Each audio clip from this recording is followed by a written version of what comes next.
اليوم أكملت لكم دينكم وأتممت عليكم نعمتي ورضيت لكم الإسلام دينا۔ اعوذ باللہ من الشیطان الرجیم، بسم اللہ الرحمن الرحیم۔ کل کے درس میں عرض کیا تھا کہ انسان کو زندگی گزارنے کے لیے بے شمار لوگوں کے تعاون کی ضرورت پڑتی ہے۔ تنہا انسان اپنی زندگی نہیں گزار سکتا۔ تمام ضرورتوں کا انتظام کرنا کسی آدمی کے بس کی بات نہیں ہے۔ یہاں تک کہ جیسے انسان زندگی میں محتاج ہوتا ہے، زندگی کے بعد بھی آپ جانتے ہیں کہ غسل، کفن، دفن میں انسان دوسروں کا محتاج ہے۔ یہاں تک کہ دفن کے بعد بھی دعائے استغفار اور ایصال ثواب کا محتاج رہتا ہے۔ یہاں تک کہ میدان محشر میں بھی سفارشوں کے اعتبار سے اس کو محتاجگی محسوس ہوگی کہ کوئی اللہ کا بندہ، کوئی صالح، کوئی نیک آدمی میری سفارش کر دے۔ تو انسان نہ صرف یہ کہ زندگی میں بلکہ زندگی کے بعد بھی ایک دوسرے کے تعاون کے محتاج ہوتے ہیں۔ اللہ تعالیٰ نے ان کا نظام ہی ایسا قائم فرمایا ہے۔ اور پھر قرآن پاک میں یہ تو ہمیں بتایا گیا ہے کہ تعاون کے بغیر زندگی نہیں گزر سکتی، لیکن یہ تعاون کن بنیادوں پر ہونا چاہیے، وہ بنیادیں بھی اللہ رب العزت نے ہمیں عطا فرمائی ہیں۔ چنانچہ واضح طور پر اللہ تعالیٰ نے فرمایا کہ تمہارا یہ تعاون بر اور تقوی کی بنیاد پر ہونا چاہیے۔ یہ نہیں فرمایا کہ مسلمان بھائی کا تعاون کرو، بلکہ یہ فرمایا ہے کہ بر اور تقوی کی بنیاد پر ایک دوسرے کا تعاون کرو۔ گویا کہ اگر تمہارا مسلمان بھائی بھی حق کے خلاف ہے تو اس کا تعاون کرنے کی اجازت نہیں ہے۔ نبی پاک صلی اللہ علیہ وسلم کی حیات طیبہ میں ایسی کئی مثالیں ملتی ہیں، اور صحابہ کرام کی زندگی بھی ایسی مثالوں سے بھری پڑی ہے۔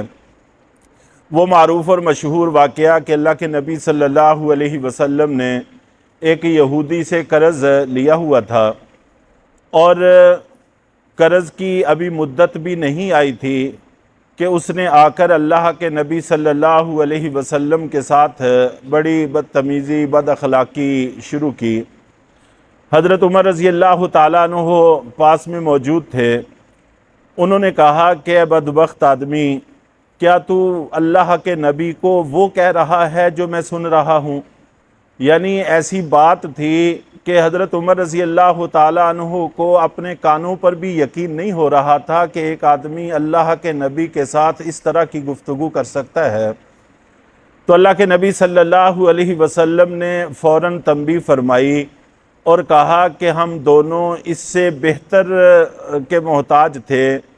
تمہیں چاہیے تھا کہ ان کو یہ کہتے کہ حسن سوال کرو، حسن مطالبہ کرو، یعنی مطالبہ اچھے طریقے سے کرو، اس طریقے سے مطالبہ نہ کرو، اور مجھے حسن ادائیگی کا کہتے کہ آپ ان کا حق ادا کر دیں۔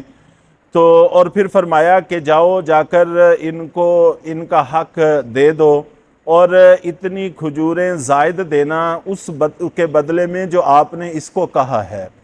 تو یہ معاشرہ ہمارا اسلام کی بنیاد پر قائم تھا، حق کی بنیاد پر قائم تھا۔ اللہ کے نبی صلی اللہ علیہ وسلم نے اس بنیادوں پر امت کو کھڑا کیا تھا۔ لیکن آج کل آپ جانتے ہیں کہ ہم اسلام کے اس قانون اور ضابطے کو چھوڑتے چلے جا رہے ہیں۔ چنانچہ نبی پاک صلی اللہ علیہ وسلم کا وہ فرمان مسلم اور بخاری شریف میں بھی ہے، حضرت انس رضی اللہ تعالیٰ عنہ نقل کرتے ہیں کہ انصر اخاک ظالماً او مظلوماً، کہ اللہ کے نبی صلی اللہ علیہ وسلم نے فرمایا کہ اپنے بھائی کی مدد کرو، چاہے وہ ظالم ہو یا مظلوم۔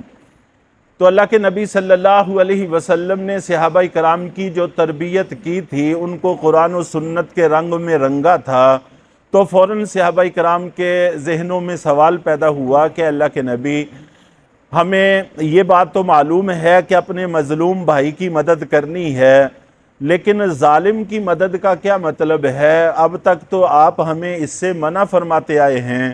تو آپ نبی پاک صلی اللہ علیہ وسلم نے فرمایا کہ ظالم کی مدد یہ ہے کہ اس کا ہاتھ ظلم سے روک دو۔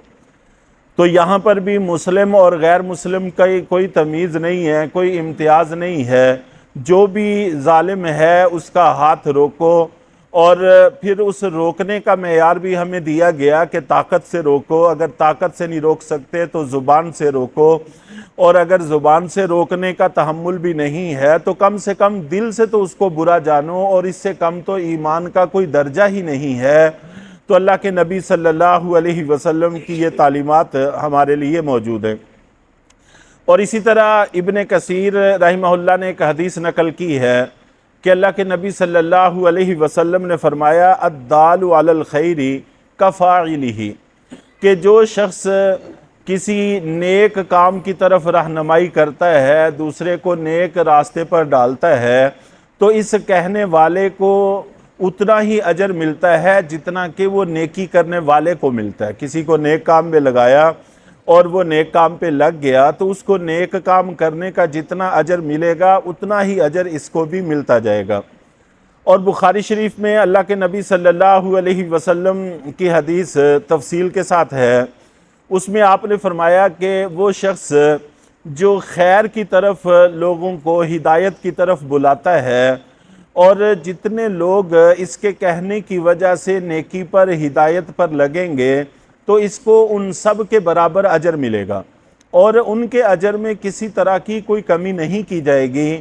اور جو شخص دوسروں کو برائی پر لگاتا ہے تو اس کے کہنے سننے کی وجہ سے جو لوگ برائی پر لگیں گے ان کو جتنا گناہ ملے گا اس کو بھی برابر اتنا ہی گناہ ملے گا، اور ان کے گناہ میں کوئی کمی نہیں کی جائے گی۔ تو اس طرح کے ارشادات اللہ کے نبی صلی اللہ علیہ وسلم کے ہمارے سامنے ہیں۔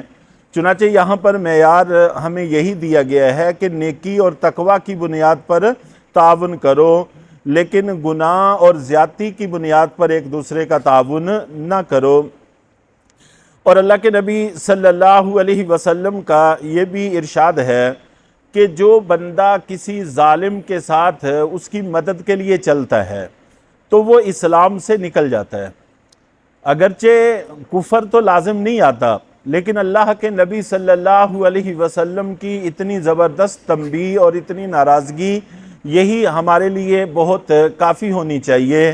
تو اس لیے ظالم کی مدد چاہے کوئی بھی ہو، بھائی بھی ہو، عزیز و اقارب میں سے کوئی ہو، تو ظلم کی بنیاد پر ایک دوسرے کا ساتھ دینے کی ہمیں اجازت نہیں ہے۔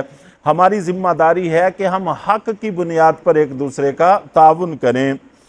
اور اللہ کے نبی صلی اللہ علیہ وسلم کا یہ بھی فرمان ہے کہ قیامت والے دن اعلان ہوگا کہ ظالم لوگ کہاں ہیں، اور وہ لوگ کہاں ہیں جو ظالموں کے مددگار تھے، یہاں تک کہ جنہوں نے قلم اور سیاہی تیار کی ظالموں کے لیے تاکہ وہ غلط فیصلے لکھ سکیں، غلط بات لکھ سکیں، تو ان لوگوں کو بھی وہاں پر طلب کر لیا جائے گا، اور ان سب کو لوہے کے ایک تابوت میں بند کر کے جہنم کے اندر پھینک دیا جائے گا۔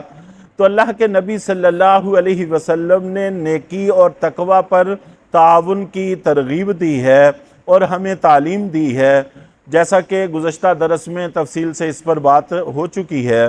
اور یہاں پر جو احادیث چند ایک نقل کی گئی ہیں ان میں گناہ اور زیادتی کے کاموں پر تعاون کرنے سے ہمیں منع کیا گیا ہے۔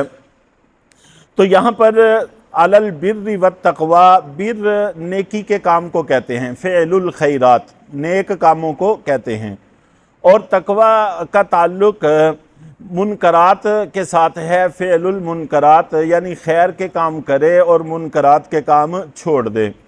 اور اسم اور عدوان دو لفظ یہ ذکر کیے ہیں۔ اسم کا معنی مطلقاً گناہ ہے، نافرمانی ہے، چاہے حقوق سے متعلق ہو چاہے عبادات سے متعلق ہو، اور عدوان اس کا تعلق ظلم اور زیادتی کے ساتھ ہے، حقوق کے ساتھ ہے، یعنی کسی طرح کی کسی نوعیت کی گناہ اور زیادتی پر تعاون نہیں ہونا چاہیے، ہاں نیکی اور تقوی کے کاموں پر ایک دوسرے کا تعاون ہونا چاہیے۔ واتقوا اللہ، اللہ سے ڈرو، ان اللہ شدید العقاب، یقیناً اللہ تعالیٰ کا عذاب بڑا سخت ہے۔ تو قیامت والے دن ظاہر ہے کہ یہ سارا کچھ ہمارے سامنے آ جائے گا۔ اللہ تعالیٰ ہم سب کو حق کی بنیاد پر تمام معاملات کرنے کی توفیق عطا فرمائے۔